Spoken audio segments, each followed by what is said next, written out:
So I'm standing in an auditorium, and people all around me are lining up. We're dressed in black robes, and we are here for the graduation ceremony of our master's program. In my hands, I'm holding a bunch of papers with a speech written on it. You see, I'm the commencement speaker for the graduation ceremony, and I am terrified.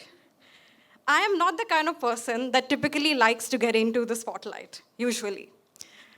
Um, don't rock the boat. Follow the straight and narrow path. That has always been my motto since I was a kid. I was always trying to hide, always trying to do what everyone else wanted me to do. In fact, my favorite uncle gave me the nickname Good Girl because I was so obedient. I was really good at everything I did. I got good grades. I did well in my career. I moved to Singapore. And then I turned 30. And like every other millennial, I started asking myself, what did I want to do with my life? What did I really care about? And I decided to go get a graduate degree in design after having spent a decade doing something completely different. So I applied to a lot of programs and I got into one. And after I got admitted, I was really excited, but I was also really, really nervous. There would be days where I would be dancing around my house because I was so excited, but the next moment, I'd be lying in my bed with my face in my pillow and I'd be crying because I was so scared. And in one of these occasions, I call my sister and I start telling her that I don't think I should do this. I think I should stay where I am. Things are fine where they are. Why take this risk? And she said, Shreya, you've always tried to do the right thing. And what I want you to do now is pretend that you're in a movie and you're the main character. Make a list of everything that we grew up watching in American movie shows and TVs. And when you go for your program in the US, I want you to do all of these things one by one. Like, what the heck is gumbo?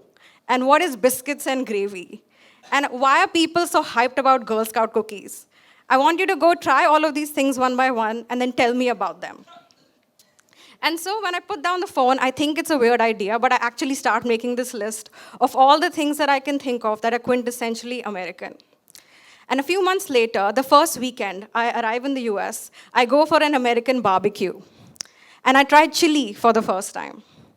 And I don't particularly like it, and I don't understand why it's called chili when it's not spicy. But it is the first thing that I cross off my list. A few weeks later, there's a carnival on campus, and I wait 40 minutes in line to get my hands on the next thing on my list, which is fried Oreos. And it is as divine as it sounds. It's crispy on the outside, it's chocolatey on the inside. It's amazing. And as the months go on, my program continues. There are lots of ups and downs. I get a lot of rejections in my emails for design jobs. And the list is what keeps me grounded. I go to New York, I take a photo in front of the friend's house. I go to Charleston and I eat gumbo and I send a photo to my sister.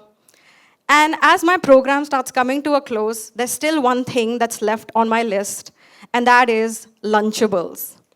Now, the reason that I left Lunchables for the last thing on my list was because I was convinced that it would be awful. I mean, it's a snack tray with cheese and crackers and meat. How good can it be? That's what I think. So I go buy some, and I'm standing in my kitchen, and I start eating the Lunchables, and it turns out to be surprisingly really good. And as I'm stuffing my face with cheese and crackers, I start to think about how the Lunchables are actually a lot like my decision to go to design school. It didn't turn out exactly how I expected, but it's really good in its own way. This is the first time in my life where I'm not really sure what I'm going to do next. I'm not following the straight and narrow path anymore, not trying to be the perfect person anymore. But I see possibilities that I had never considered before. And as I throw away the empty box of Lunchables, I open my laptop and I buy a big carton of Girl Scout cookies to send to my sister to say thank you for forcing me to be the main character of my own story when I wasn't even ready. Back in the auditorium, my name is called, and it's time for me to go give the graduation speech. I start to walk towards the stage. My heart is racing. And I out and I see one of my professors in the audience, and he gives me a smile and a thumbs up. And I start to feel a little bit more relaxed. And I start giving the speech. And it's not the most traditional of graduation speeches. I don't read quotes from famous people. I don't talk about how we will all thrive and survive. I recite a poem that I wrote about my time in design school. And the poem ends with some lines about the greatest lesson that I learned at design school that also happened to be the lesson that I think my sister was trying to teach me the whole time. And this is how the poem ended.